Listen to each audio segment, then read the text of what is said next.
What's up, Pilipinas? What's up, mga ka-soulmate? Uy, na-miss niyo na ba yun? Naku, ay na-miss na rin po namin, ha? Kaya lang, alam naman po natin, tinamaan tayo ng COVID-19.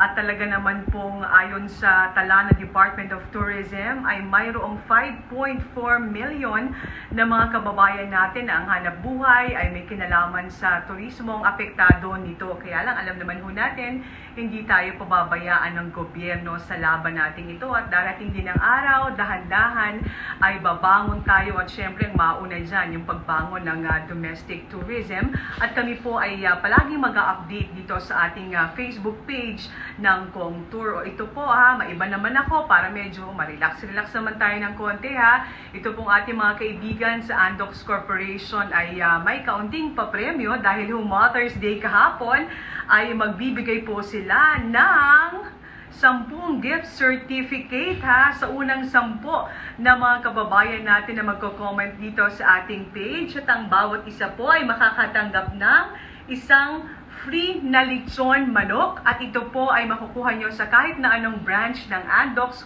kung nasaan kayo. At ipapadala naman po natin sa inyo ang mga gift certificate na ito. Alam ho natin na mahirap ang pinagdadaanan ng ating bayan ngayon. Mahirap ang pinagdadaanan ng ating turismo, pero lagi ho nating tandaan, kaya at kakayanin natin ito.